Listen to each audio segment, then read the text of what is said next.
Whatever may be said in praise of poverty, the fact remains that it is not possible to live a really complete or successful life unless one is rich.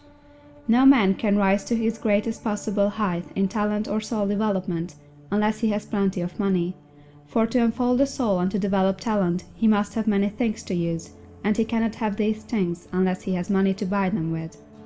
A man develops in mind, soul, and body by making use of things, and society is so organized that man must have money in order to become the possessor of things. Therefore, the basis of all advancement for man must be the science of getting rich.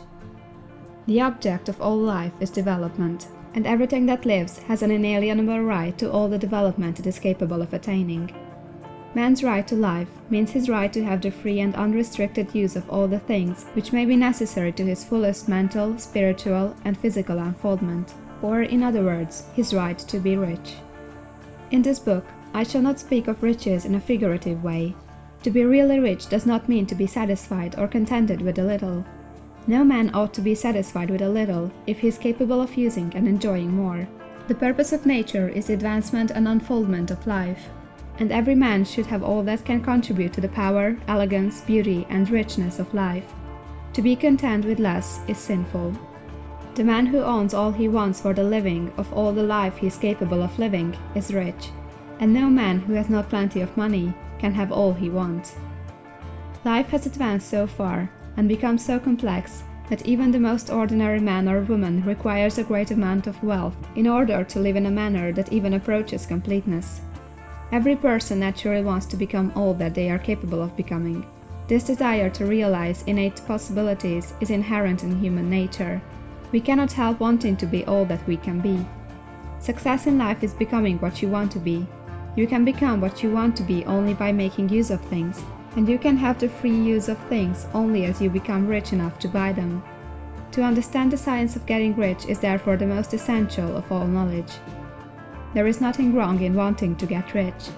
The desire for riches is really the desire for a richer, fuller, and more abundant life, and that desire is praiseworthy. The man who does not desire to live more abundantly is abnormal, and so the man who does not desire to have money enough to buy all he wants is abnormal. There are three motives for which we live. We live for the body, we live for the mind, we live for the soul. No one of these is better or holier than the other. All are alike desirable, and no one of the three, body, mind, or soul, can live fully if either of the others is cut short of full life and expression. It is not right or noble to live only for the soul and deny mind or body, and it is wrong to live for the intellect and deny body or soul.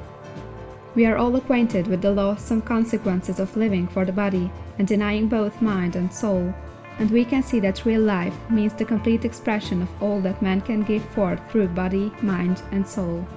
Whatever he can say, no man can be really happy or satisfied unless his body is living fully in every function, and unless the same is true for his mind and his soul. Wherever there is unexpressed possibility or function not performed, there is unsatisfied desire. Desire is possibility seeking expression, or function seeking performance. Man cannot live fully in body without good food, comfortable clothing, and warm shelter, and without freedom from excessive toil. Rest and recreation are also necessary for his physical life. He cannot live fully in mind without books and time to study them, without opportunity to travel and observation, or without intellectual companionship. To live fully in mind, he must have intellectual recreations, and must surround himself with all the objects of art and beauty he is capable of using and appreciating. To live fully in soul, man must have love, and love is denied expression by poverty. A man's highest happiness is found in the bestowal of benefits on those he loves. Love finds its most natural and spontaneous expression in giving. The man who has nothing to give cannot fill his place as a husband or father, as a citizen, or as a man. It is in the use of material things that a man finds full life for his body, develops his mind, and unfolds his soul. It is therefore for supreme importance to him that he should be rich. It is perfectly right that you should desire to be rich. If you are a normal man or woman, you cannot help doing so. It is perfectly right that you should give your best attention to the science of getting rich, for it is the noblest and most necessary of all studies. If you neglect this study, you are derelict in your duty to yourself. to God and humanity. For you can render to God and humanity no greater service than to make the most of yourself.